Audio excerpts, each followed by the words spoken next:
네, 계속해서 보도록 하죠. 앞에 뭐 배웠어요? 미수수익과 미지급비용. 걔는 뭐다? 발생에 대한 개념이다. 발생이라는 건 내가 현금 수수가 없었는데 현금 수수가 뒤로 밀릴 때 요만큼 발생한 거에 대해서 자산이나 부채를 잡아줘야 된다는 거죠. 항상 기록은 수익 비용을 먼저 기록한다라고 생각하면 안 되고 자산 부채를 기록하는 거예요. 왜? 재무 상태가 변동해야 하고 신뢰성 있게 측정 가능해야 된다고 했죠. 그러니까 자산이나 부채로 인해서 수익 비용이 변동하는 거지 자산 부채가 전혀 변동 없는데 수익 비용이 변동한다? 그런 일은 없다고 했었다. 그죠? 그러니까 이만큼의 권리가 발생했는데 이만큼의 자산이 발생했는데 걔는 내가 돈을 빌려온 게 아니라 내가 번 거야. 그러니까 수익이야 라는 거지. 자, 그러면 이번에는 우리 이연에 대한 개념을 좀 보도록 합시다. 이연에 대한 개념은 돈을 미리 받는 거죠. 그리고 한마디로 말하면 얘는 선불이지. 아까 쟤는 후불이었고 얘는 선불이다. 자, 선급 비용은 보험료나 임차료 비용처럼 현금은 지급하였으나 비용이 발생하지 않은 경우 발생 기준에 따라 기간경과분에 해당하는 비용을 차기에 인식해야 할 때 사용하는 자산 계정이다. 아, 이렇게 읽으면 진짜 그냥 회계 용어 이거 진짜 용어 너무 어렵고 모르겠어요. 그러니까 차분하게 한 글자 한 글자 읽어보자고요. 현금은 지급했는데 비용이 발생하지 않았대. 이 무슨 말이야? 돈을 먼저 줬다는 거지. 선불 말하는 거지. 발생 기준에 따라 기간경과분에 대한 요만큼에 대한 비용을 차기에 인식해야 할 때 사용하는 자산 계정이다. 자, 그럼 이 자산 계정이라고 했다.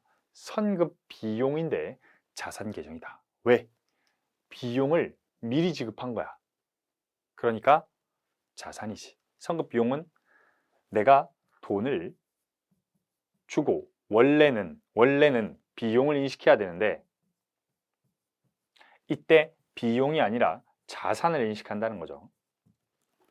왜요? 예를 들어서 청소를 해주기로 했어. 청소를 해주기로 해서 청소 비용하고 현금 이렇게 회계 처리하려 했는데 청소 오늘 안 해준대. 내일 해준대. 혹은 내년에 해준대. 그럼 돈은 줬는데 내가 청소라는 비용이 발생하지 않은 거지. 대신 청소를 받을 권리가 생기는 거지. 즉 용역을 제공받을 권리가 생기는 거죠. 이해되겠죠? 우리 똑같았잖아. 현금이 들어왔어요. 현금이 나갔어요. 미안해요. 현금이 나갔어요. 여기 만약에 상품을 샀다면 우리가 상품을 사면 상품이라고 적는 건데 상품이 아니라 먼저 준 돈은 뭐라고 했었어? 선급금이라고 했었지. 이게 뭐예요? 상품을 돈 먼저 줬을 때. 그럼 나중에 이 선급금이 상품으로 바뀌는 거지. 똑같이 예를 들어서 현금을 줬는데 청소 비용으로 현금을 줬는데 아직 청소를 안 해줬으면 청소를 받을 권리가 생긴다는 거지. 그게 선급 비용이다. 얘도 자산이고 얘도 자산이다. 이 자산이라는 놈은 결국 언제 비용이 되는 거야? 자, 모든 현금 지출은 결국 뭐가 된다고? 비용이 된다고. 다시, 모든 현금 지출은 결국에는 비용이 된다. 이 선급금이라는 자산은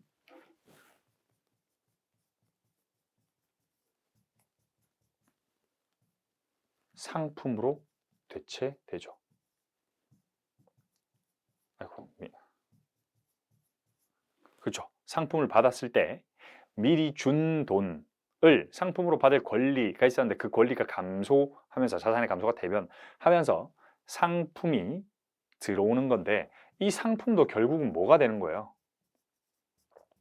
결국은 팔아치우면 매출원가가 되는 거잖아.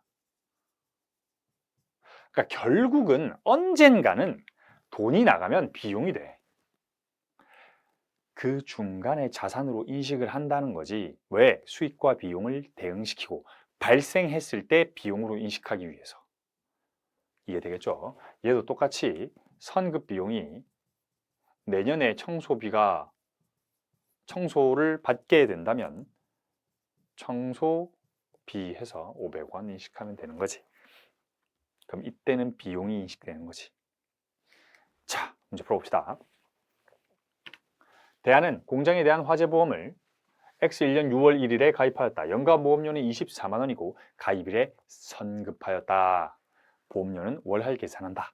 일단 제가 좀 좋아하는 거는 뭐라 그랬죠? 일단은 자산이나 부채를 먼저 인식하고 나중에 비용으로 인식하는 게 좀 낫다 그랬죠.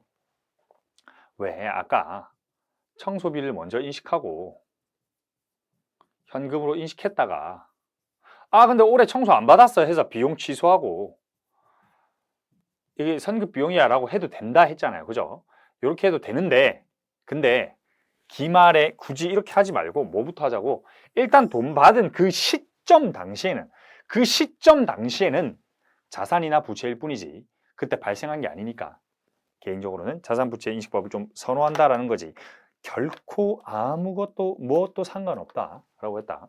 그럼 일단 회계 처리해 봅시다. X1년 6월 1일 뭘 했다고? 연간보험료를 선급했다고. 그러면 선급 보험료 얘가 뭐라고요? 자산이라고요. 왜? 보험이라는 용역을 내가 제공받을 권리인 거야. 선급보험료 얼마입니까? 24만 원. 현금 24만 원이라는 거지. 자, 현금 24만 원을 주고 뭘 취득한 거야? 보험이라는 용역을 받을 수 있는 권리. 얼마 동안? 1년 동안 용역을 받을 수 있는 권리를 취득한 거지. 그럼 그 용역을 제공받고 나면 어떻게 되는 거야? 권리가 없어지니까 내 진짜 돈이 감소하니까 자본이 감소하고, 자본의 감소는 비용인데 영업활동이니까 주주의 거래가 아니니까 비용이 되는 거지. 자, 그러면 X1년 12월 31일에는 어떤 회계 처리가 돼야 돼요? 자산으로 먼저 인식했으면 12월 31일까지 계속 용역을 제공받는 거지. 여러분이 자 이렇게 생각을 하셔야 돼. 그 보험료 있죠, 보험료. 여러분이 보험료 냈다고 해서, 그러니까 이게 발생주의와 현금주의가 처음에 헷갈리는 게 이거란 말이야. 우리가 휴대폰비 내잖아. 휴대폰 값을 내죠. 휴대폰 값을 낼 때 한 달치를 내고 한 달에 대한 용역을 제공받는 거지. 어떤 용역을 제공받는 거야? 통신을 이용할 수 있는 용역을 회사로부터 제공받는 거예요. 그렇죠? 우리는 돈을 먼저 내고 통신에 대한 용역 서비스를 받는 거지. 왜냐면 이 휴대폰을 내가 샀는데 가입을 화면이 부끄럽네. 미안합니다. 자, 통신에 대한 용역을 제공받아야 되는 거지. 그러니까 휴대폰이 딱 산 이 순간에서 우리 통신사 LG, SK, KT 가입을 아예 안 했다고 생각해봐요. 이게 통신이 불가능하죠. 물론 와이파이 되는데 그런 거 말고, 와이파이 말고 전화 안 되잖아요. 그죠? 물론 페이스타임 뭐 해도 되는데 그런 거 말고 일반적으로 통신이라는 용역을 제공받기 위해서는 통신비를 따로 내는 거죠. 그러니까 휴대폰은 재화에 대한 대금을 우리가 지급하는 거고, 통신비는 통신 용역에 대한 대가를 지불하는 거라고. 그 통신 용역은 여러분한테 어떻게 사용돼요? 매일 사용되죠. 쭉 사용되는 거지. 매일 쓰면서 사용되는 거지. 그치? 그러니까 기간에 걸쳐서 계속 여러분이 사용하는 거죠. 하지만 돈은 언제 내? 미리 내지. 예를 들어서 1개월이라고 하면 1월 1일에 돈을 통신비 보통 뭐 10만 원 낸다고 칩시다. 10만 원 냈대. 많이 내는 사람이라서 10만 원 냈다고 쳐. 그러면 1월 1일부터 1월 31일까지 이렇게 가는 거지. 후불인지 선불이라고 치자고. 선불로 내면 한 달 동안 계속 쓰는 거지. 요게 선급이죠. 그러면 1월 31일 기준으로는 얼마 쓴 거야? 한 달 썼으니까 10만 원 쓴 거야. 근데 1월 1일 기준으로는 돈만 내놓은 거지. 아직 안 썼잖아. 그쵸? 그 개념이 선급 비용의 개념이다. 자, 그러면 12월 31일 기준으로는 보험료 중에 얼마의 용역을 제공받은 거야? 보험이라는 용역을 얼마만큼 제공받았냐라고 하면 월할이고 6월부터 12월 31일까지래. 6개월 이렇게 하면 안 돼. 6, 7, 8, 9, 10, 11, 12 7개월이다. 24만 원을 7개월 동안 제공받은 거지. 그러면 24만 원의 남은 5개월은 언제에 대한 비용이야? 내년에 대한 비용을 미리 냈다는 거지. 올해 제공받을 비용은 그럼 얼마입니까? 올해 제공받을 비용이 14만 원, 내년이 10만 원 이렇게 되는 거지. 그러면 올해는 비용이 14만 원만큼만 인식돼야 되니까 보험료가 얼마 인식돼야 된다고? 14만 원이 인식돼야 된다고. 근데 보험이라는 용역을 제공받을 권리가 14만 원만큼 감소한다는 거죠.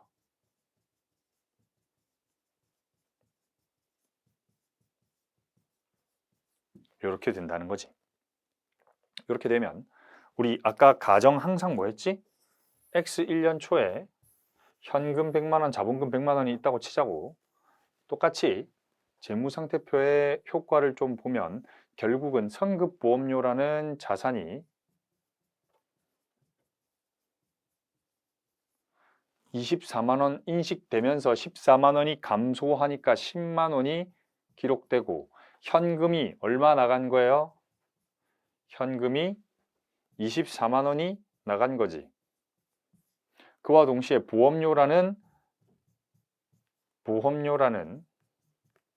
비용이 얼마 인식된 거야? 14만 원이 인식된 거지.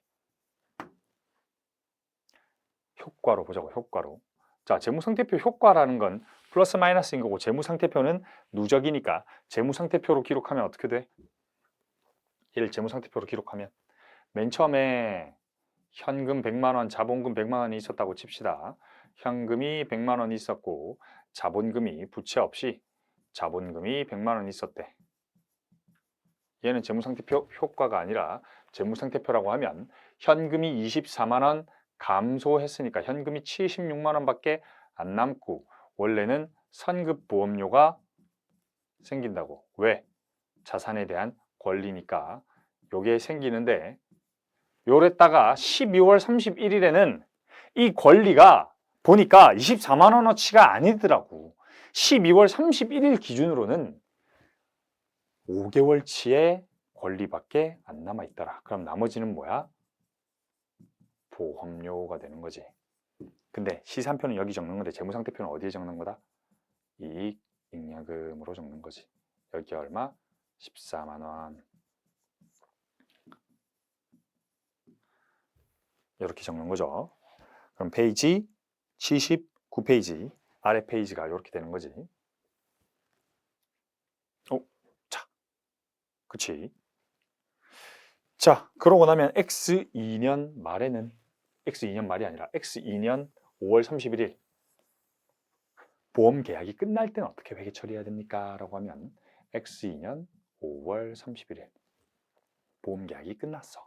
그러면 선급 보험료라는 이렇게 쓰지만 결국은 얘 실체는 뭐라고? 보험 용역을 제공받을 권리가 끝이 난 날짜죠. 권리가 완전히 끝난다면 전부 없애줘야겠지. 10만 원이 있었잖아. 그 권리 전부 없애주면서 뭘로 인식하는 거예요? 보험료로 인식해 주는 거죠. 이렇게 되면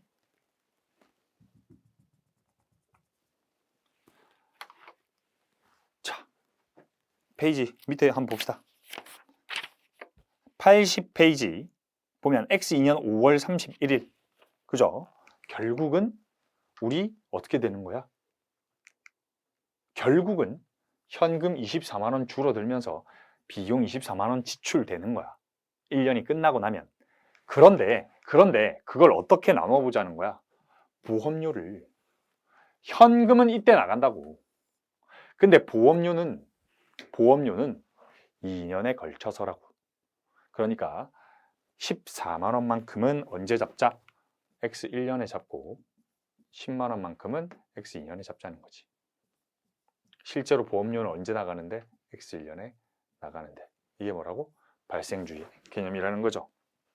하지만 발생주의의 개념이긴 한데 쌤 발생주의, 발생, 이연 뭐가 다 발생주의의 개념이야. 이연이라는 것도 요때 현금이 지출됐는데 발생은 요렇게 2개년에 걸쳐서 발생했으니까 비용을 뒤로 미루자는 게 이연. 그러니까 말이 되게 어려운데 왜 나도 이렇게 만들었는지 모르겠어. 자, 비용을 뒤로 미루는 게 이연. 근데 원래 돈을 나중에 주기로 했는데 비용이 2개년으로 발생했으면 이때 발생했으니까 땡겨 잡으라는 거지. 이게 발생, 이게 이연. 용어가 조금 어려워서 처음에 접하기 어렵겠지만 계속 복습하고 반복하다 보면 숙달이 돼요. 우리 왜 영어도 진짜 영어랑 똑같아요. 영어도 물론 제가 미친 듯이 유창하진 않습니다만 영어도 계속 하다 보면 되게 숙달되는 표현들이 나오죠. 영어 듣기도 처음에 안 들려. 이게 무슨 언어인지 안 들린단 말이야. 근데 계속 듣고 계속 따라하고 막 토익 공부할 때 그렇게 하죠. 그렇게 하다 보면 어떻게 돼? 익숙해지죠. 회계도 이런 언어들을 계속 접하다 보면 익숙해지는 거예요. 자, 그럼 우리 자산 인식은 이렇게 먼저 한다는 거지. 그치? 이게 이어는 두 가지 방법이 있다. 이렇게 자산으로 먼저 인식하는 방법이 있고 어떻게 먼저 해도 된다? 자, 밑으로 봅시다. 이렇게 자산으로 인식하는 방법이 있는 반면에 비용으로 인식하는 방법도 있더라라는 거지. 최초의 인식 자체를 어떻게 한다고? 보험료로 인식을 한다고. 처음 인식할 때 비용으로 인식한 뒤에 언제 하는 거야? 언제? 12월 31일에 결산 수정 분계를 할 때 권리와 의무를 확인하는 거지. 그러니까 결산 수정 분계는 결국은 뭐예요? 우리 회사에 있는 12월 31일 현재 자산과 12월 31일 현재 의무를 체크해 보는 거야. 다다다다닥. 그랬더니 우리 보험 제공받을 권리가 10만 원만큼 남아 있더라는 거지. 그럼 내가 자산을 24만 원 잡아놨으면 얘를 10만 원으로 줄여야 될 거고 자산을 안 잡아놨으면 10만 원으로 자산을 늘려야겠지. 우리가 앞에서 했던 회계 처리가 뭐예요? 자산을 잡아놨는데 기말에 보니까 10만 원밖에 안 남아있더라는 거고 비용을 먼저 인식하게 되면 자산이 없었는데 인식을 하게 되는 거니까 비용을 취소하게 되는 거다. 위에랑 밑에랑 재무상태표 효과는 어떻게 돼요? 완전 동일하죠. 완전. 이해되겠죠? 재무상태표 효과는 완전 동일하다. 왜? X1년에 결국 보험료 얼마 인식되는 거야? 비용 24만 원 발생했고 10만 원 취소했으니까 X1년에 14만 원 발생하고 X2년에 10만 원 발생한 거니까 재무상태표든 포괄손익계산서든 똑같이 작성된다. 그러니까 둘 다 가능하다. 자, 밑에 한번 볼까요? 요거 한번 읽어볼까? 재무회계 목적은 정보 이용자에게 유용한 정보를 제공하는 것이므로 보고서가 중요하다. 그러니까 우리 전기 시산표는 그 분계 전기 시산표는 외부 정보 이용자한테 공개되나요? 공개되지 않아요. 그렇기 때문에 귀중에 있는 회계 처리 순서 같은 거는 그냥 거래를 잘 나타낼 수만 있으면 중요하지 않다. 이해되겠죠? 그렇기 때문에 회계 처리는 결국은 재무제표를 위해 행해지는 과정일 뿐이기 때문에 결산 수정 분계 그 자체가 여러 가지 형태로 존재할 수 있다. 무조건 답이 있는 게 아니다라는 거지. 영어도 우리가 How are you? I'm fine, thank you, and you 만 있는 게 아니잖아. Good, bad 뭐 다 할 수 있는 거잖아. 뭐 그런 것처럼 여러 가지의 분계 형태가 나올 수 있다. 자, 지금 뭐 한 거예요? 미리 비용을 지급한 경우지. 그게 뭐다? 자산이다. 왜? 그 용역을 제공받을 권리이기 때문이다. 그러면 미리 수익을 받은 경우를 봐야겠죠. 선수수익이라는 거지. 자, 그러면 미리 수취할 때 수지, 수익을 받은 경우. 그치? 보험료나 임대료 수익처럼 현금을 수취했는데 수익이 발생하지 않았다는 거지. 즉, 내가 용역을 제공하지 않았다는 거지. 미리 무언가를 받았는데, 돈을 받았는데 내가 줘야 할 게 있는데 아직 안 줬다는 거지. 그러면 어떻게 한다고? 그 수익을 내년에 인식하라고. 올해 인식하지 말고 그때 사용하는 부채다. 왜? 내가 용역을 제공해야 할 의무가 있기 때문에. 결국은 뭐예요? 결국은 재화나 용역이라는 말 상당히 많이 쓰일 겁니다. 앞으로도 계속 쓰일 거고 여러분이 회계를 하는 내내 쓰일 거예요. 재화는 뭐다? 상품, 제품 이런 거 우리가 판매할 때고, 용역은 뭐다? 서비스를 제공할 때다. 그러면 재화를 먼저 돈을 받은 경우를 우리 선수금이라고 했었지. 얘 부채였지. 그러니까 상품을 팔아야 돼. 상품을 내년에 줄 거야. 근데 미리 돈만 받았대. 그럼 우리가 재화를 줄 의무가 남아 있으니까 선수금이라는 부채, 용역을 줄 의무가 남아 있다면 걔도 선수 수익이 되는 거지. 둘 다 뭐다? 부채다. 근데 재화를 먼저 주고 돈을 나중에 받는데 얘를 뭐라고 했어? 매출 채권이라고 했죠. 용역은 아직 돈 못 받았다는 거지. 근데 여기서 조금 나뉩니다만, 만약에 이 용역이 이건 좀 가볍게 들어요. 주 영업이었다. 이게 만약에 주 영업이다라고 하면 얘도 매출 채권이 돼요. 이해되겠어?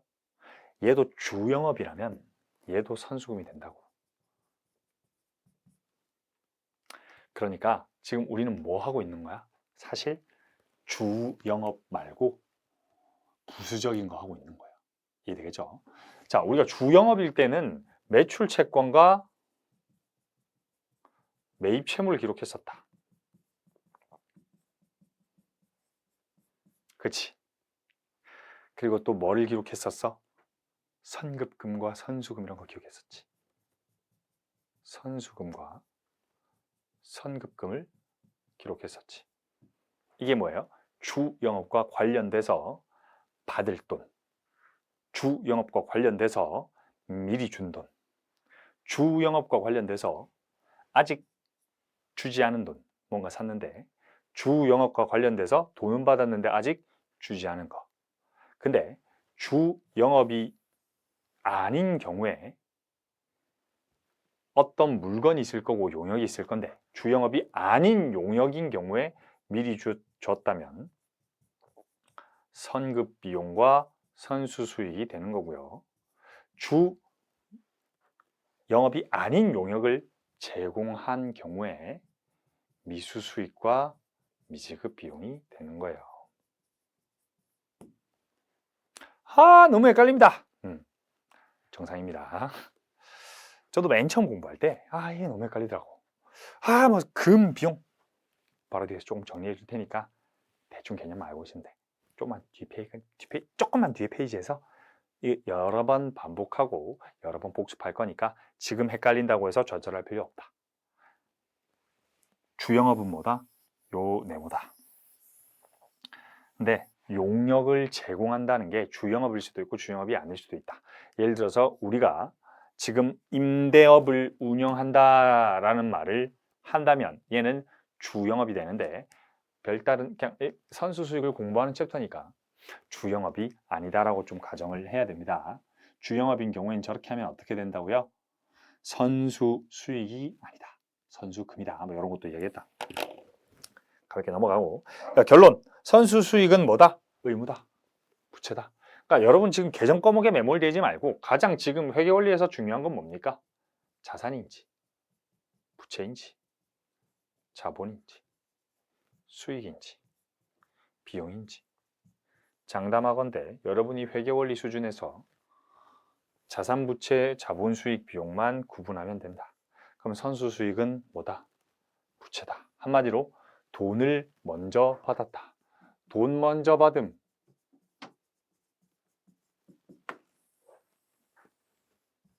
모든 돈 먼저 받은 건 부채지. 왜?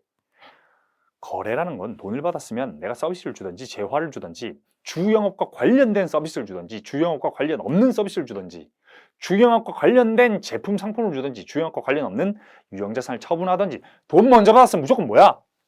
부채야. 줄 게 남았잖아, 의무가. 그럼 돈을 먼저 받은 게 아니라 나중에 받으면 전부 뭐야? 자산인 거지. 왜? 돈을 받을 권리가 생기니까. 자, 선수 수익 해봅시다. X1년 3월 1일 건물을 민국에게 1년간 임대하고 1년치 임대로 12만 원을 선수하였다. 선수하였다. 12만 원을 선수했는데 12만 원이니까 한 달에 10만 원이겠네. 한 달에 만 원이겠네. 한 달에 만 원이니까 3월 달부터 12월 달까지 3, 4, 5, 6, 7, 8, 9, 10, 11, 12, 10개월이죠. 10개월이니까 10만 원. 아, 이건 쉽잖아. 이거 안 해도 되잖아. 12만 원 곱하기 10 나누기 12 이거 안 해도 되잖아. 그지? 여기가 10만 원, 뒤에가 2만 원이라는 거지. 오케이. 이렇게 찢어진다는 건 이제 이해했어. 발생으로 이제 찢어진다는 건 이해했단 말이야. 그러면 회계 처리해 봅시다. 3월 1일 현금을 얼마 받았다고요? 12만 원을 받았다고요. 근데 이게 수익이라고? 임대 수익이라고 아니라고? 아니라고. 왜? 미리 받은 거라고. 선수 임대료라는 거지. 물론 임대료 수익 먼저 인식해도 된다, 안 된다? 된다. 다시 말하지만 임대료 수익 먼저 인식해도 된다. 근데 약간 개념을 잡을 때 왜 제가 이걸 먼저 하냐면 3월 1일 당시에는 뭐였어요? 부채였죠. 그렇기 때문에 이렇게 하는 거지. 수익 먼저 인식해도 전혀 문제 없다. 그러면 X1년 12월 31일 기준으로는 의무가 얼만큼 남은 거야? 우리가 건물이라는 임대 용역을 제공하고 있는 건데 임대 용역을 이미 얼만큼 제공했고 10만 원만큼 제공했고 얼마만큼 더 제공해야 돼? 2만 원만큼 더 제공해야 될 의무가 있는 거니까 실제로 2만 원만 남기면 된다는 거지. 의무가 감소한다는 거지.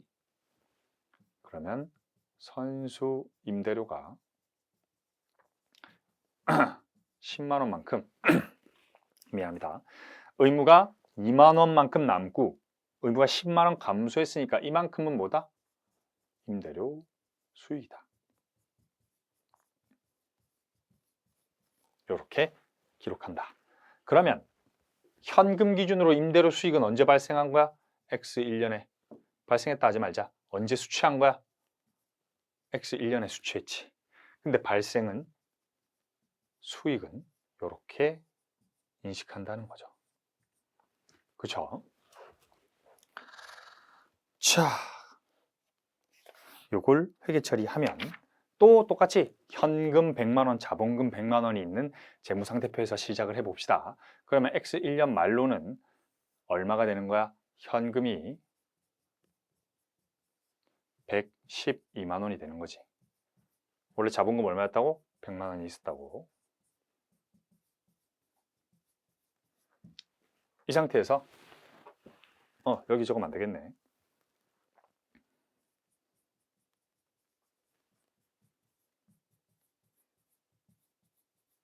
부채는 뭐야? 선수 임대료가 12만 원 늘어나는 거죠. 원래 요거였다. 근데 기말 기준으로 선수 임대료가 얼마만큼 남아있더라? 우리가 임대 용역을 제공할 의무가 2만 원만큼만 남아있더라. 그러니까 여기에 뭐 인식되는 거예요? 임대료 수익인데 재무상태표에서는 수익을 이익잉여금이라고 적는다는 거지. 이렇게 적히겠죠. 그러면 내년에 어떻게 회계 처리해요? 내년 2월 28일에 선수 임대료를 전부 없애야겠지. 왜? 더 이상 우리가 요 날짜가 되면 더 이상 임대 용역을 제공할 의무가 없어져. 계약이 끝나거든. 그러니까 요때 임대료 수익 나머지 2만 원을 전부 다 인식하는 거라는 거지. 이때 되면 여기 선수 임대료가 어떻게 돼요? 아무것도 없어지는 거고 이익잉여금이 12만 원이 되는 거지. 얘도 똑같이 앞에랑 계속 똑같이 현금은 이때 받았지만 임대료 수익은 나눠서 인식하는 거다라는 겁니다. 자, 결국 현금주의와 발생주의의 차이는 뭡니까? 결국 현금주의와 발생주의의 차이는 인식의 시기일 차이일 뿐이지. 자, 예를 들어서 지금 이게 2개년으로 했으니까 여러분 2개년으로 했으니까 확 달라져. 만약에 3개년으로 하면 어떻게 될까? X1년, X2년, X3년이라고 할 때 우리 요때마다 돈을 낸다고 해보자고. 그러면 쉽게 12만 원 똑같이 해봅시다. 12만 원인데 7월 1일에 지급한대. 이거랑 똑같이 할까? 3월 1일로? 똑같이 하자. 미안해요. 자, 3월 1일로 하지 뭐.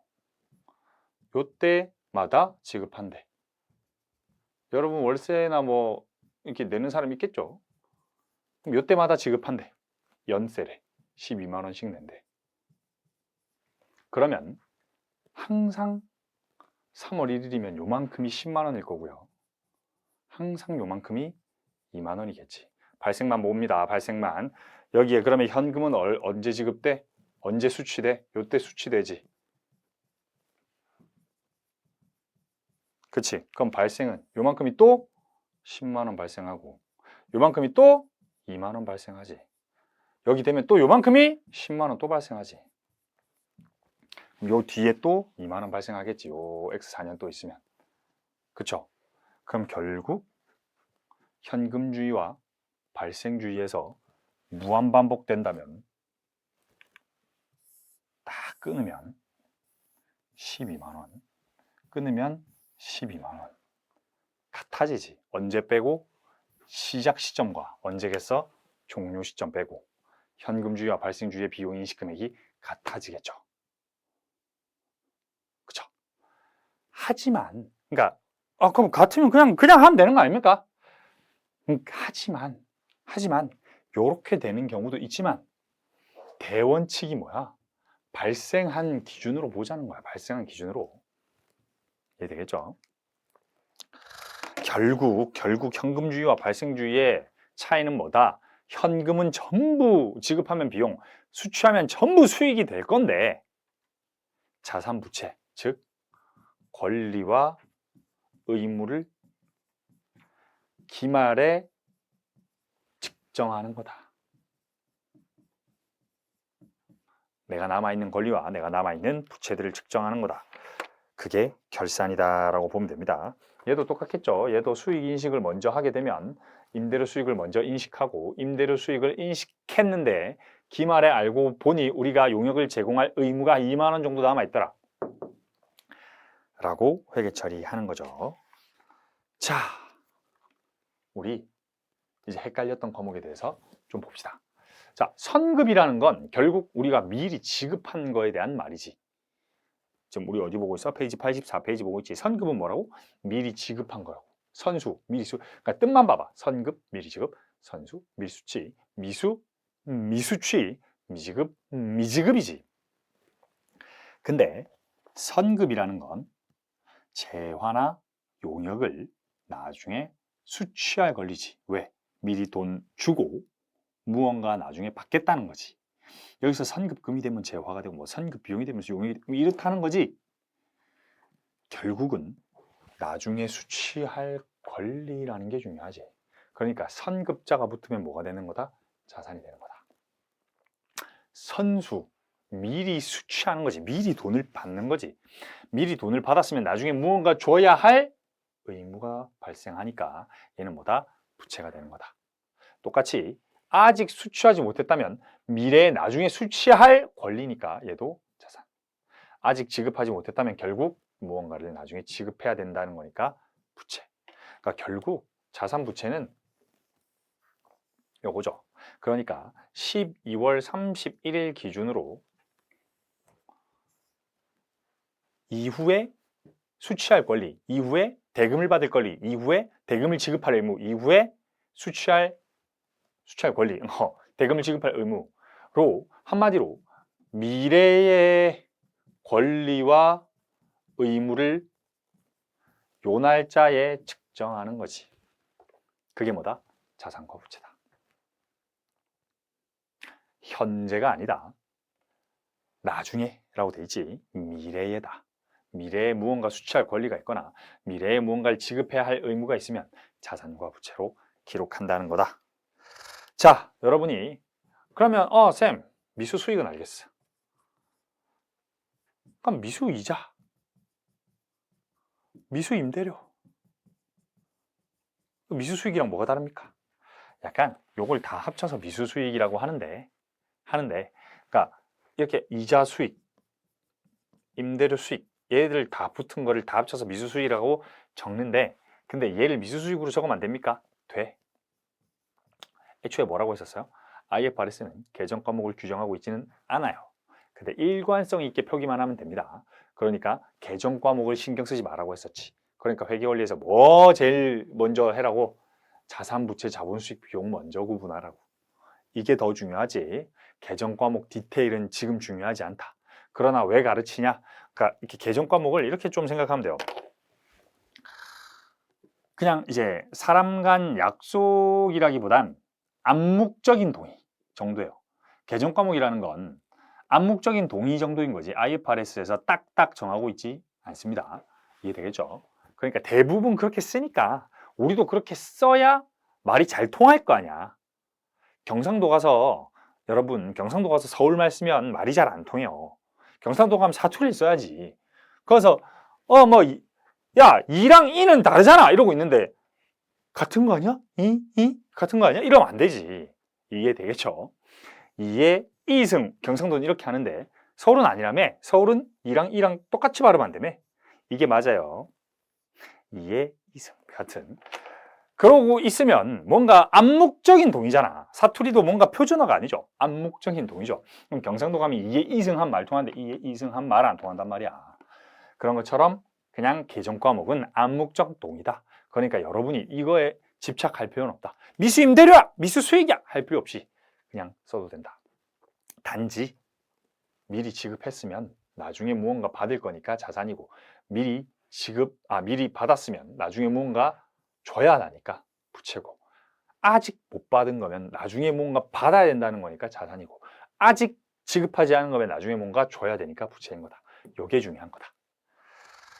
자, 그리고 앞에서 이제 미수금, 미수수익, 미지급 비용, 미지급 금 뭐 이런 거 있었다 그죠? 그럼 금이랑 수익 비용은 뭔 차이입니까? 라고 좀 생각할 수 있는데 사실 얘도 아까 말했지 암묵적 동의일 뿐이에요. 그래서 뭐라고 돼 있어? 여기 실무적으로는 어딘가 내가 적어놨는데 실무적으로라고 돼 있지. 그러니까 암묵적 앞으로 약간 실무적으로 이렇게 적어놓으면 암묵적 동의라고 생각하면 돼요. 그러니까 미수금이라는 건 예를 들어서 우리가 유형자산을 팔고 받을 돈이 확정되지. 너 100. 이건 기간경과분이 아니지. 발생분이라고 하는 아까 기간경과분 뭐라고 했지? 1년 중에 기간을 끊어서 요만큼 발생한 걸 기간경과분이라고 했었다. 그런 기간경과를 계산하는 계정들이 대부분 요 계정이고 확정적인 개념들이 요 정도 개념이야. 요런 개념이에요. 무슨 말이냐면 유형자산을 팔고 100만 원을 받을 권리가 생겼어. 미수금이죠. 근데 걔는 기간 경과가 있나요? 없어요. 1월 1일이라고 금액이 바뀌고 1월 2일이라고 금액이 바뀌고 이런 개념이 아니야. 그러니까 결산 수정 분계로 치는 계정이 아닌 거지. 애초에 그러니까 거래를 할 때부터 미수금이지. 그러니까 똑같이 선수와 선급이 있을 때 얘는 회계 처리가 두 개가 가능하다 했지. 먼저 수익을 처리하는 경우도 있고 먼저 부채를 처리하는 경우도 있다고 했고 선급 같은 경우는 먼저 비용을 처리할 수도 있고 먼저 자산을 처리할 수도 있다 했다. 근데 이 금인 애들은 이런 게 아니라는 거지. 비용이나 수익으로 먼저 인식하는 개념이 아니라 무조건 부채라 무조건 자산, 즉 기간경과분이 아닌 애들을 이렇게 많이 쓴다. 근데 이것조차도 답은 없다. 실무적으로 이렇게 할 뿐. 그러니까 여러분이 이런 거 되게 많이 물어보더라고. 계정 과목 막 이렇게 돼 있는데 이거는 미지급 금이라고 써야 돼. 이건 미지급 비용이라고 써야 돼. 중요한 게 아니다. 부채로 쓴다는 게 중요하다. 알겠죠? 그냥 미지급은 부채다 이렇게 적어놔도 무방합니다. 이해되시겠죠? 실제로 시험에서 여러분이 미지급 금에다가 미지급 비용 썼다고 틀렸다고 할 사람 없어요. 미지급 비용에다가 미지급 금 썼다고 틀렸다고 할 사람이 없어요. 미지급 금은 얼마인가? 라고 물어보고 숫자를 물어보지 미지급 금인가 미지급 비용인가를 물어보지 않습니다. 왜? IFRS는 계정 과목을 지정하고 있지 않다라는 거 좀 알아뒀으면 좋겠습니다. 자, 그러면 이제 우리가 몇 개 안 남았어. 소모품비랑 감가상각비까지 보고 딱 요거까지 보고 마무리할 수 있겠구나. 자, 우리 소모품이라는 걸 볼 건데 소모품 간단하죠. 뭐가 소모품입니까? 그냥 쓰고 없어지면 걔들이 소모품이다. 볼펜 소모품이다. 청소 도구 소모품이다. 써서 없어지는 거 전부 소모품이죠. 근데 소모품마저도 여러분 재고자산과 동일한 거예요. 자, 우리 재고자산 미안. 우리가 재고자산이라는 게 있고요. 유형자산이라는 게 있고요. 소모품이라는 게 있대요.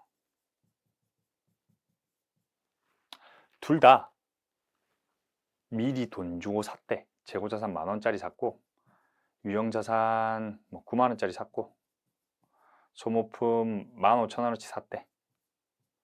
이렇게 좀 생각을 해봐요. 근데 결국 시점의 차이다라는 건데 재고자산을 X2년도에 팔았대. 그럼 언제 비용화 시키는 거야?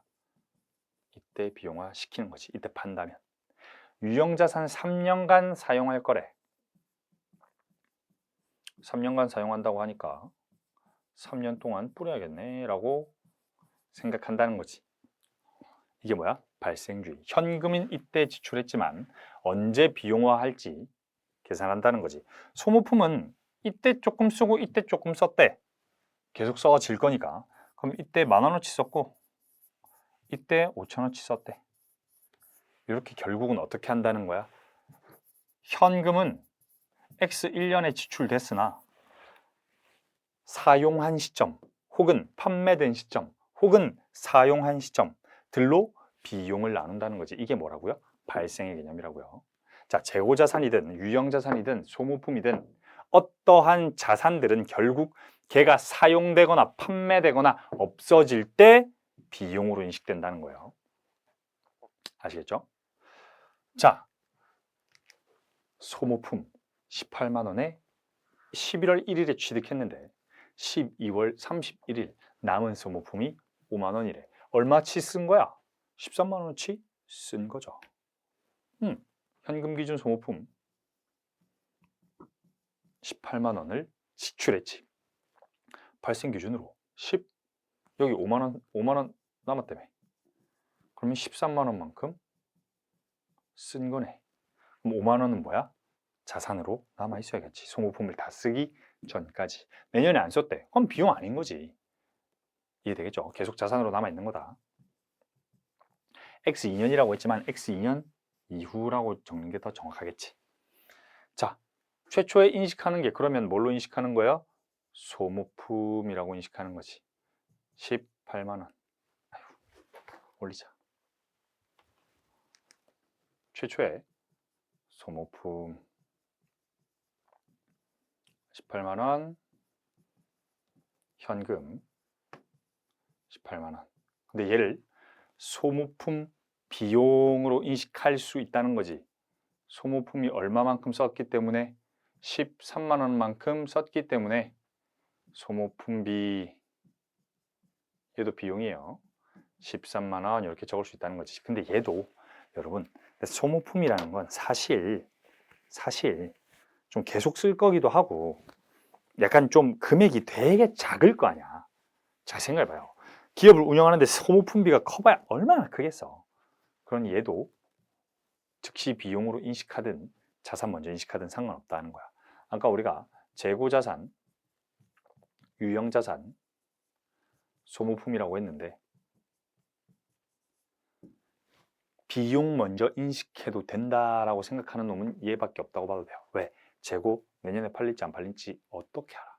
유형자산 사용 길게 해야 되지. 소모품은 근데 대부분 단기적으로, 그러니까 여러분은 소모품을 예를 들어서 물을 3년 동안 먹으려고 사는 사람은 잘 없죠. 볼펜을 10년간 쓰려고 사는 사람은 잘 없죠. 대부분 바로 쓰려고 하는 거란 말이에요. 그렇기 때문에 비용 인식을 먼저 해도 된다의 개념일 뿐이에요. 여기에 똑같이 소모품비, 여기에 현금, 소모품비를 취소하면서 기말에 남은 소모품만큼 자산으로 인식해도 된다라는 개념입니다. 왜 소모품만 그렇게인가요? 그럼 재고자산도 먼저 매출원가이고 얘도 먼저 뭐 비용 처리하면 안 되나요? 얘들은 언제 팔릴지 언제 사용할지 내년일 가능성이 높을 수 있어. 근데 얘는 항상 바로 사용하기 위한 제품들이란 말이야. 이해되겠죠? 그래서 얘만 좀 그런 거다. 자, 재고자산은 우리가 계속 했으니까 여기에 재고자산은 안 들어가는 거예요. 재고자산은 우리가 앞에서 계속 해왔죠. 어떻게 했었어? 살 때는 상품, 팔릴 때 매출원가 이렇게 했었잖아요. 그죠? 자, 감가상각이라고 좀 배울 건데 들어본 분도 있을 거고 처음 듣는 분도 있을 거예요. 감소한다, 가치가. 그러니까 감가 이런 이야기 들어봤죠? 그러니까 가치가 감소한다를 줄여서 감가라고 합니다. 그러면 가치가 왜 감소하냐? 자, 여러분이 차를 샀어요. 자, 첫 차를 사가지고 약간 사자마자 이거 사는 건 좀 아닌가? 바로 팔려고 해. 그럼 제 값에 팔 수 있나요? 제 값에 팔 수가 없죠. 중고차니까. 그걸 뭐라고 해요? 감가라고 하죠. 가치가 감소한다라는 거지. 그러니까 감가상각이라는 건 어떠한 자산의 가치가 감소하는 걸 뜻하는데 재고자산, 유형자산, 소모품 중에 유형자산에 해당되는 겁니다. 왜요? 자, 유형자산이라는 정의가 약간 1년 이상 사용할 거야. 나중에 뒤에서 배우겠지만 한 회계기간을 초과하여 사용할 자산입니다. 즉 기계장치, 건물, 차량 운반구 이런 애들이라는 거지. 이런 애들은 길게 사용할 거야. 그러면 비용을 오래 잡을 수 있나? 이것도 똑같은 거지. 비용을 오래 다 잡으면 올해 비용이 엄청 과대해지고 나중엔 수익이 과대해지겠지. 수익 비용의 대응과 발생주의와 계속기업 가정에 따라 원가를 배분해 줘야 된다는 거지. 자, 왜요? 이 기계장치 왜 샀어? 그러니까 지금 기계장치를 3년 동안 쓴다고 가정해 보자고요. 기계장치를 3년 동안 써서 제품을 생산해서 팔아서 수익을 내기 위해 기계장치를 샀지. 3년간. 근데 X 1년 초에 바로 기계장치 30만 원 비용 인식해버리면 X 2년과 X 3년의 수익은 많아지는데 비용이 작아지겠지. 그럼 수익과 비용이 대응이 안 되지. 그리고 기계장치는 3년간 쓸 거지. 3년간 사용할 거지. 수익 비용 대응도 안 되고 발생도 안 되고 그리고 계속기업 가정은 뭐다?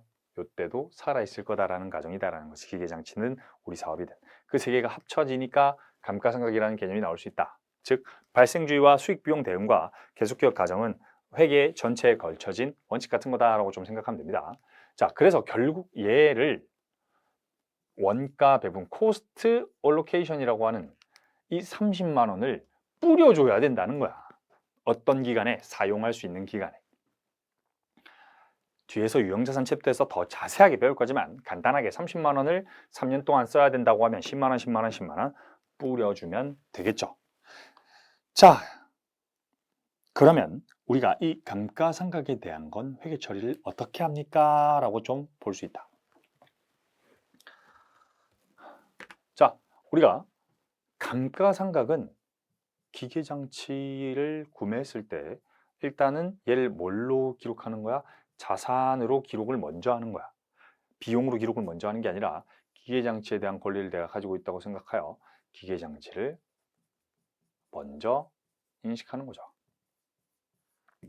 그럼 이 기계장치를 결국 비용으로 돌린다는 거잖아. 가치 감소분만큼 기계장치에서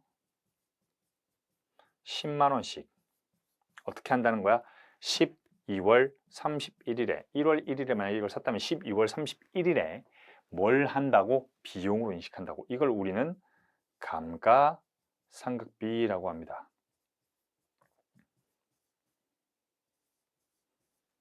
이렇게 불러요.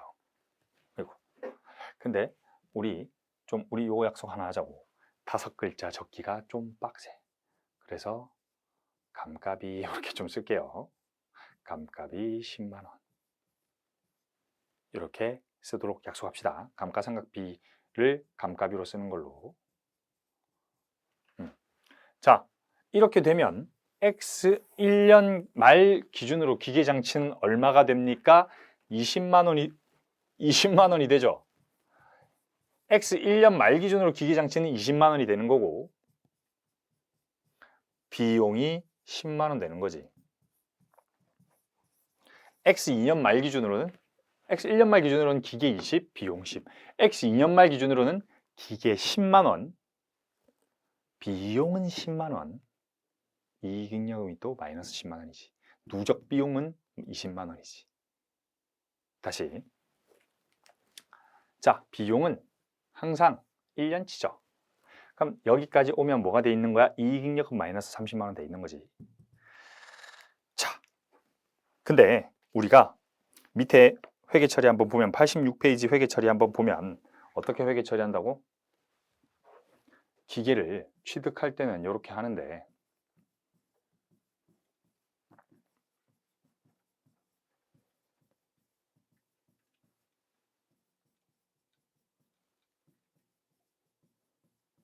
결산 수정 분계로 감값이 이렇게 한다는 거죠. 근데 X 1년 말 재무상태표에 기계 20만 원 해놓으면 어떤 문제가 좀 있을까? 기계 장치가 20만 원짜리라는 건가? 라는 생각이 들어. 20만 원에 샀나? 라는 생각이 든다고요. 이해되겠죠? 그렇기 때문에 우리 항상 수익, 비용, 이익으로 표시를 했었지. 이 왜 그렇게 하는 거다? 정보를 많이 주기 위함이다. 그러면 이 기계가 원래 얼마짜리였다는 정보도 조금 필요할 수 있지 않을까? 그래서 회계에서는요. 이렇게 자 밑으로 가겠지. 회계에서는 원래 기계 장치를 만약에 30만 원에 취득했다면 그리고 감가비가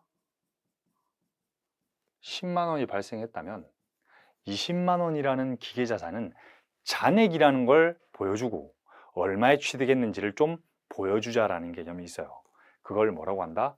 간접법이라고 하고 총액법이라고도 불러요. 그러면 재무상태표에는 기계장치 그리고 감가상각비가 아니라 감가상각 누계액이라는 표현을 씁니다. 무슨 말이에요? 감가상각비가 모여져 있는 계정 과목이라는 거지. 이해되겠지? 그래서 여기에 기계장치를 쓰는 게 아니라 감가상각 누계액이라는 계정을 써요. 그럼 쌤 이거는 자산이에요? 부채예요? 자본이에요? 수익이에요? 비용이에요? 자산의 차감 계정이라고 불러요. 요렇게.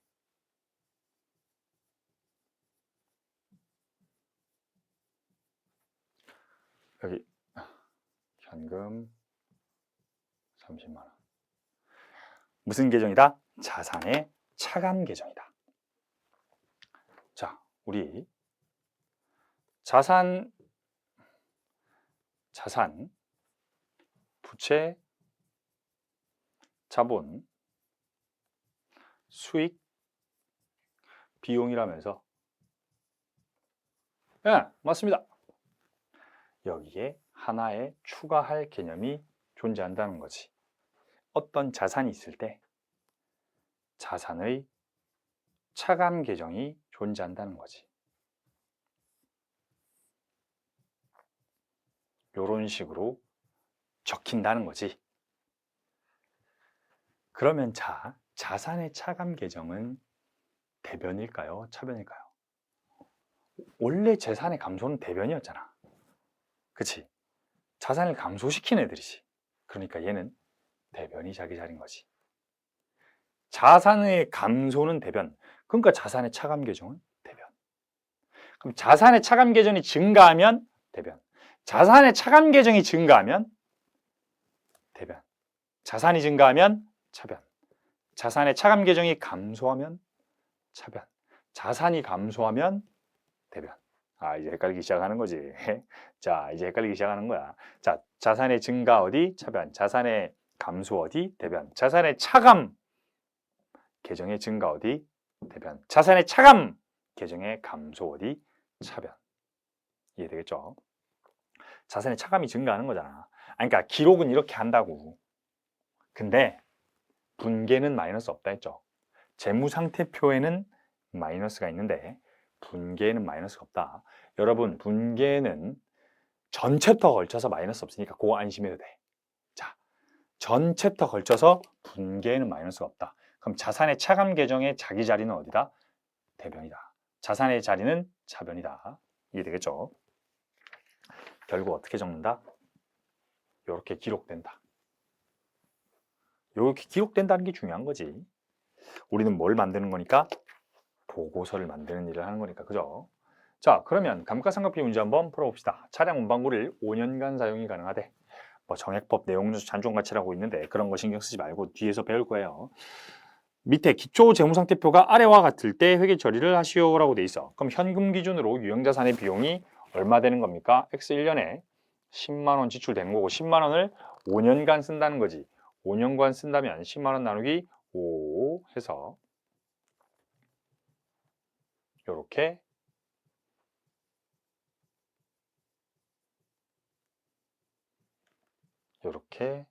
적히겠지.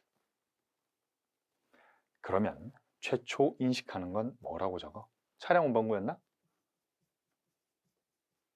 차량 운반구 10만 원. 그리고 뭐 적습니까? 현금 10만 원.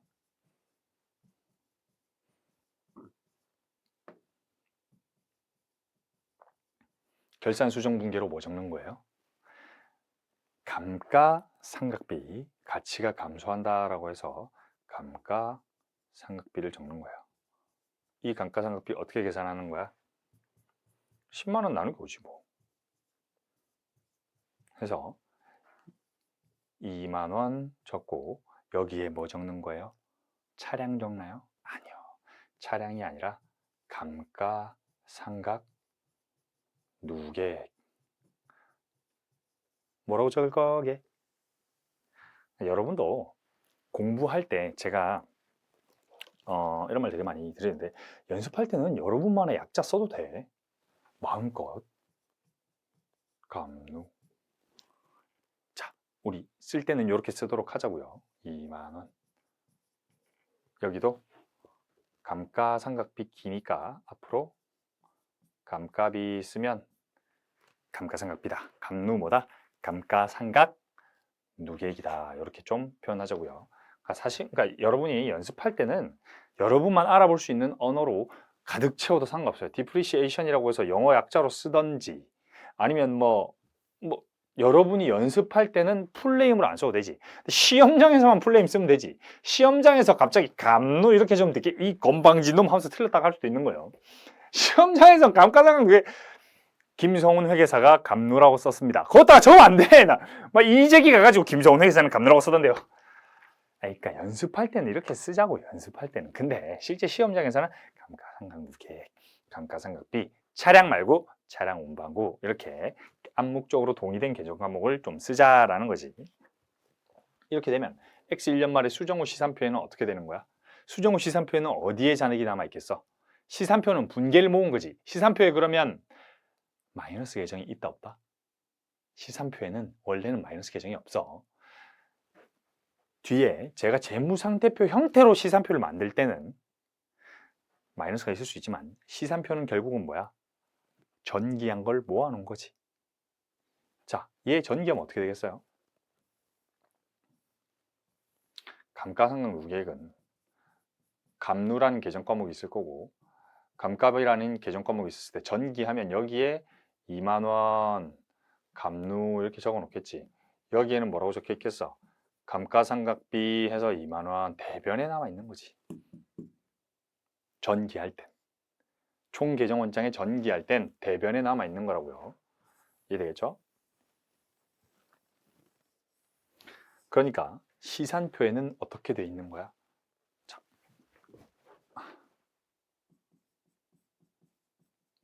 차량 운반구 해서 10만 원.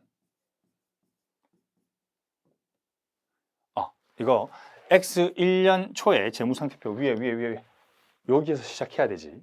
현금부터 가겠다, 그지? 미안. 자, 현금 얼마입니까? 100만 원짜리 10만 원 주고 샀으니까 10만 원 주고 산 거 맞지? 현금 얼마 있는 거야? 90만 원. 그리고 차량 운반구는 얼마 주고 샀게? 10만 원. 그래서 자본금 원래 얼마였는데 100만 원. 시산표니까 수익과 비용 다 들어가 있어야겠지. 감가상각비가 얼마가 들어가 있어? 2만 원 들어가 있는 거지. 그럼 감가상각 누계액은 어디로 들어가 있어요? 대변으로 들어오는 거죠. 감가상각 누계액이 2만 원. 근데 재무상태표로 들어올 땐 아이고 씨 다리 찢어졌다 다리 찢어졌어. 자, 재무상태 이렇게 머리가 나쁘면 몸이 고생한다. 자, 재무상태표로 들어오면 수익 비용 계정 과목이 없어져야겠죠. 현금과 차량인데 차량을 어떻게 기록한다고 재무상태표에선 이렇게 기록하는 게 아니라 차량에서 감가상각 누계액을 차감하는 형태로 기록한다고요. 그리고 자본금으로 100만 원이 있다면 여기에 뭐가 기록되는 거야? 이익 잉여금이라고 해서 마이너스 2만 원 이렇게 기록되는 거지. 항상 수정후 시산표와 재무상태표 그려보면 뭐 하면 돼? 대차 더해보면 되지. 98만 원. 98만 원 무조건 어떻게 돼야 돼? 맞아야 되지. 이해되겠죠? 자, 여기까지 우리가 결산수정분기에 대해서 한번 쭉 알아봤어요. 결산수정분기는 결론적으로 뭐다? 발생주의와 현금주의가 있을 때 현금주의를 발생주의로 바꿔주는 거더라. 그래서 이 결산수정분기에는 몇 개가 있더라? 발생, 이연, 재고자산, 유형자산, 소모품이라는 게 있던데 발생의 개념은 일단 미리 돈을 현금 수치가 없었어. 혹은 현금 지급이 없었어. 근데 내가 무언가 제공받았거나 무언가 제공해야 된다면 권리나 의무가 나중에 발생한다면 미수나 미지급으로 발생 처리하라는 거지. 자, 그 다음이 이연 계정이었는데 내가 미리 수취하거나 선수, 부채지 미리 지급하거나 자산이지 선급 그런 경우에 자산이나 부채로 미리 남겨놔야 된다는 거지. 수익비용 바로 인식하는 게 아니라. 그러니까 뭐다? 이연이다. 왜 발생이고 왜 이연이다? 현금 수취 없었는데 현금 지급 없었는데 수익 비용을 땡겨 잡으라는 거지. 발생한 만큼. 왜 이연이야? 현금 수취나 지급이 지금 당장 발생했는데 그게 지금 수익 비용이 아니라 나중에 수익 비용이다라는 거지. 그럼 재고자산, 유형자산, 소모품은 사실은 약간 이연의 개념에 가깝지. 왜? 미리 재고자산이든 유형자산이든 소모품이든 지금 대금을 지급했는데 언제 비용으로 인식하라는 거야? 재고자산을 팔 때, 유형자산을 사용할 때, 소모품을 사용할 때 비용으로 인식하라는 거지. 사실 이연에 더 가깝다라고 보면 되겠죠. 자, 이제 진짜 끝났어. 뭐가? 회계의 순환 과정이. 자, 우리가 앞에서 봤을 때 결산 수정 분계가 없으면 요 순서로 가더라라는 거지. 거래가 있으면 인풋이 있으면 분계가 있더라. 프로세스가 있더라. 분계를 전기하고 전기를 시산표로 만들고 시산표에서 장부 마감하면 포괄손익계산서와 재무상태표가 만들어졌었어. 근데 쌤이 약간 구라를 섞어 쳤네. 알고 보니까 결산수정이라는 게 또 있다라는 거지. 그럼 결산수정이라는 걸 집어넣으면 어떻게 되냐? 자, 거래가 발생했는데 그걸 분계하고 전기하고 시산표까지 만들어 보니까 우리의 권리나 우리의 그 의무가 좀 더 남아 있다라는 거야. 권리도 있고 의무도 있네. 이거 체크하자. 권리 더, 의무 더 인식해. 권리 더 인식해. 해서 자산부채 결산 수정 분계를 한다는 거지. 그에 맞는 수익 비용도 인식해야겠지. 그러고 나면 또 뭐 한다는 거야? 다시 시산표를 한번 더 작성해 본다는 거지. 사실 결산 수정 분계도 전기해야 되는 거니까 사실 이렇게 하면 안 되나요? 대부분 이렇게 합니다. 실제로 이 중간에 시산표 해보고 전기해보고 이 개념이 아니라 사실 기중의 분계 다 하고요. 비중의 그러니까 전기까지는 사실 동시에 돌아가는 개념이야. 실제로는 분계와 전기는 분계하면서 바로 전기한다 했잖아. 약간 동시에 돌아가는 개념이라고. 하지만 수정전 시산표는 작성을 안 해도 무관해요. 왜? 이때 그냥 매일 작성해보지 그랬어. 비슷한 거야.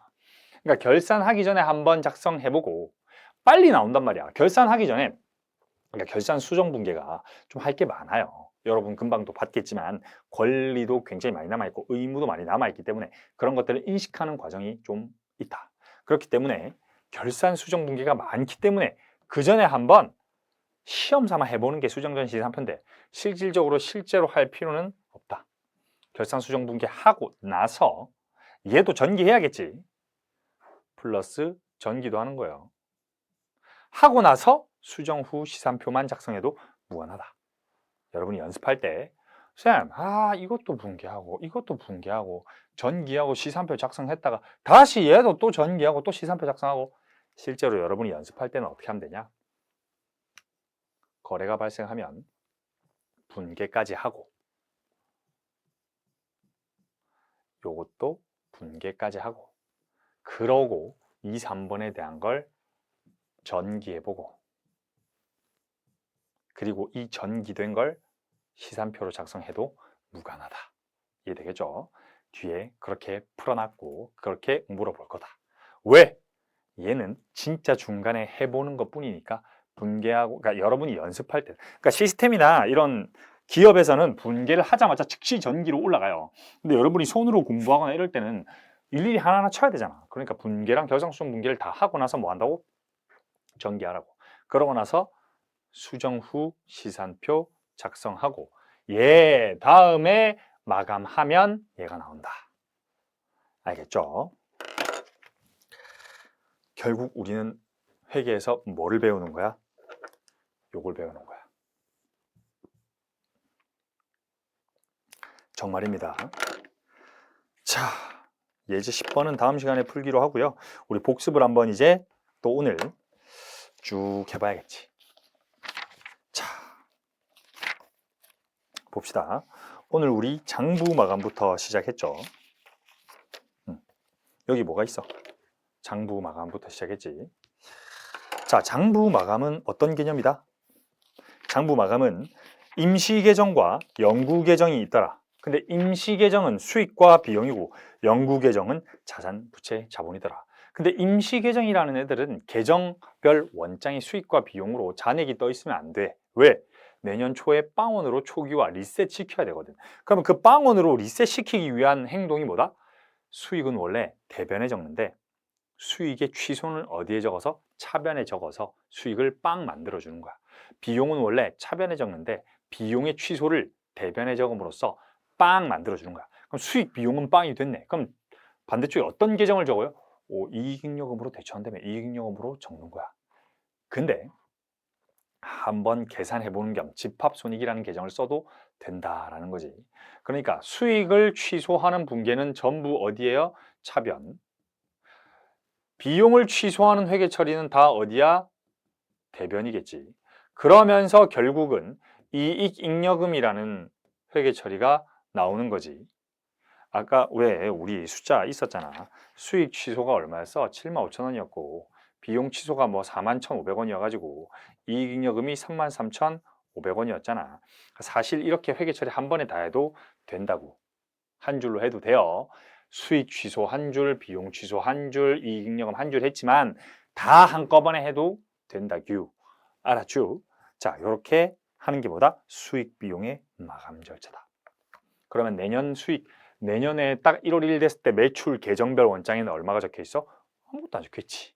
그렇게 시작해 나가는 거다. 그게 뭐다? 장부 마감이다. 자, 그러면 영구 계정인 자산, 부채, 자본 계정은 어떻게 마감하냐?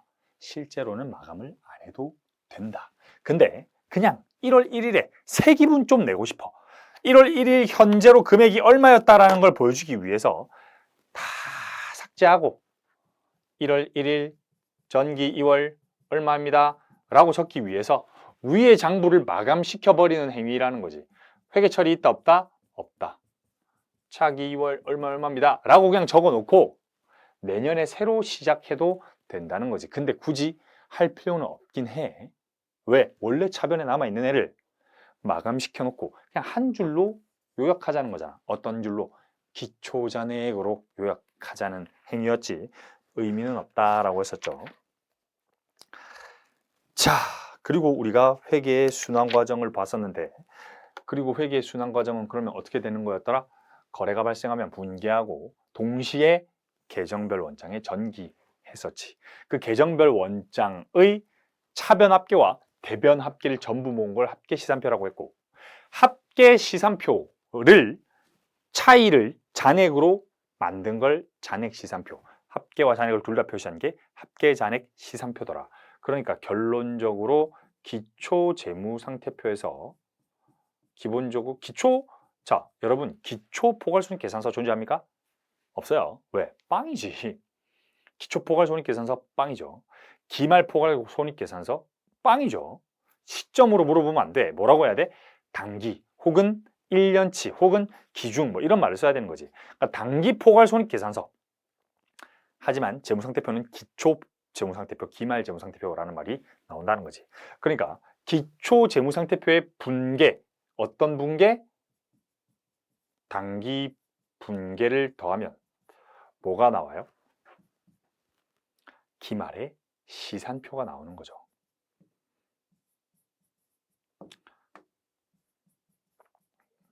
기말 시산표가 나오는 거지. 어떤 게? 분계를 합한 거니까 합계 시산표가 나오는데 얘를 합계를 잔액으로 바꿀 수 있다는 거지. 그리고 이 시산표들을 뭘로 두 개로 쪼개는 거야? 다시 장부 마감 절차를 통해서 재무상태표와 포괄손익계산서로 쪼개고, 이 포괄손익계산서는 여러분한테 정보를 줌과 동시에 슝 하고 날아가고 다시 얘는 다음 해의 기초 재무상태표가 된다. 이런 이야기 했었다. 그죠? 그게 뭐다? 회계의 순환 과정이다. 그쵸? 자, 근데 회계의 순환 과정이 이랬는데 쌤이 조금 알고 보니 구라를 조금 쳤더라. 뭐다? 결산수정 분계라는 걸 빼먹었더라. 발생주의에 대한 개념을 이야기했었는데 우리 수익비용 대응, 발생주의, 계속기업 가정 이런 거 좀 이야기했었다. 발생주의는 뭐다? 발생한 만큼 수익을 인식해야 되고 발생한 만큼 비용을 인식해야지 현금주의로 인식해서는 안 된다라는 거지. 이해되겠죠? 근데 수익 비용 대응은 뭐다? 수익이 발생한 연도의 비용을 인식시켜라. 이게 수익 비용 대응이다. 사실 발생주의와 유사하다. 계속기업 가정은 뭐다? 계속기업 가정은 기업이 계속적으로 여기에 있을 거라고 생각해야 비용을 이연시킬 수 있고 수익을 이연시킬 수 있는 거지. 나중에 기업이 없을 건데 이때 비용, 수익 이연할 수 있다 없다? 없다. 비슷한 의미다. 그러니까 결산수정 분계라는 게 존재하는데 총 3가지 형태로 존재하더라.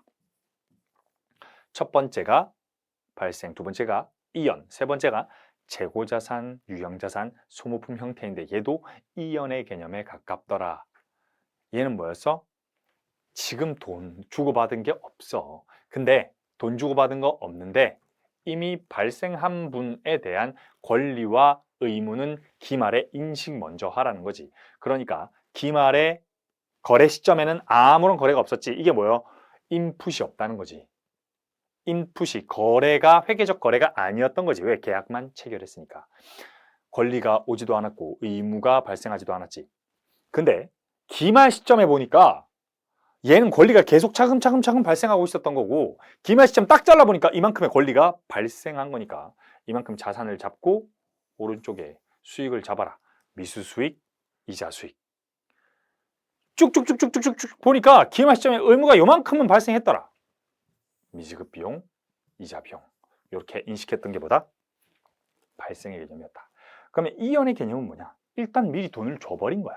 혹은 이미 돈을 받아버린 거야. 돈을 미리 준 게 뭐야? 선급이라는 자산이지. 왜? 나중에 우리가 용역을 받을 거거든.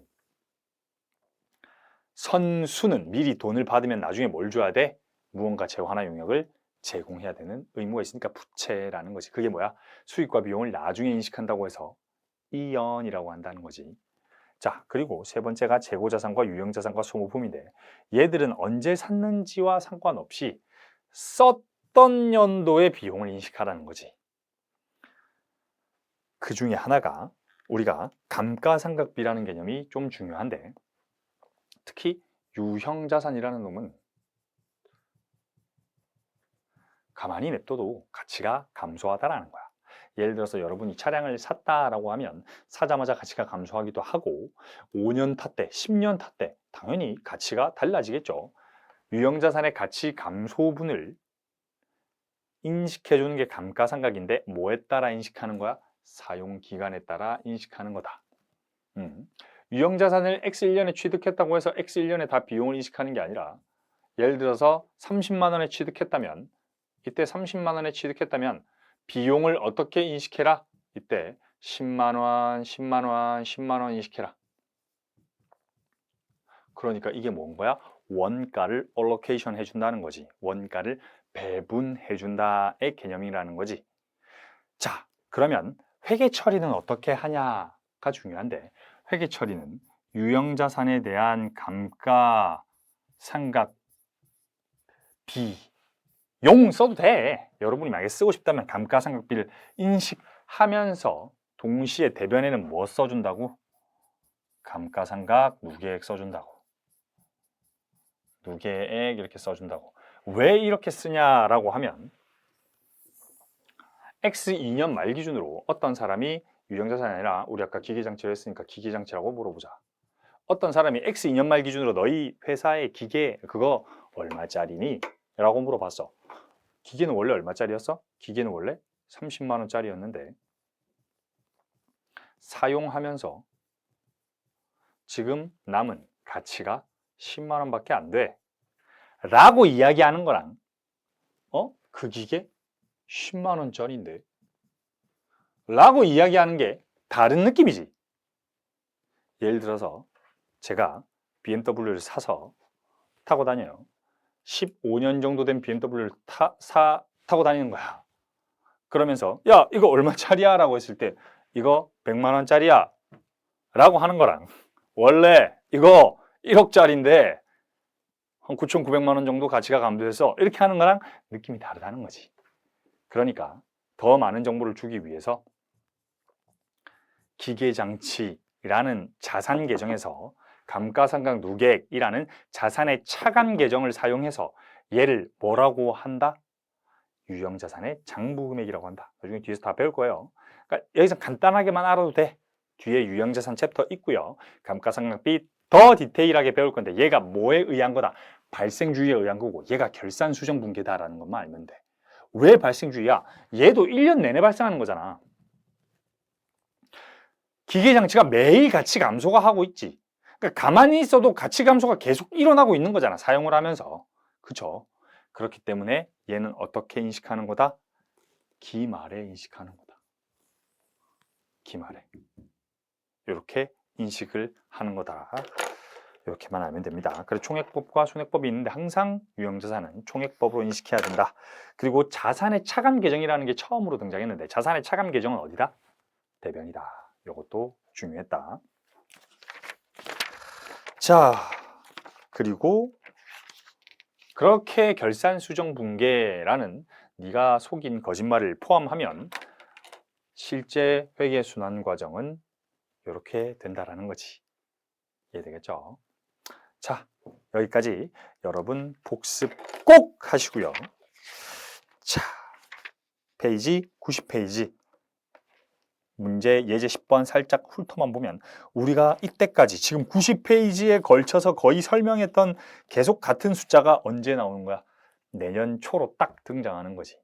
1년 말에 재무상태표를 주고 밑에 결산수정분계를 쫙 주고 물음 위에 뭐라고 돼 있어? 기말수정분계, 전기, 수정후 잔액시산표, 장부마감 다 해봐라 라는 거지. 이해되겠죠? 다음 시간에 회계순환과정 요거 2번 풀어봅시다. 그러니까 요거를 지금 풀기 위해서는 어디를 복습해야 돼? 회계순환과정 양가로 2를 풀기 위해서는 우리가 앞에 했던 65페이지를 복습하고 와야지. 65페이지 복습하고 오면 90페이지 꼭 같이 풀어보는 거죠. 사실 65페이지만 해야 되는 게 아니라 89페이지까지 누적적으로 계속 복습하고 있었어야 되지. 자, 오늘 너무 고생 많으셨고요. 다음 시간에 회계 순환 과정 끝! 마무리 지어봅시다. 고생하셨습니다.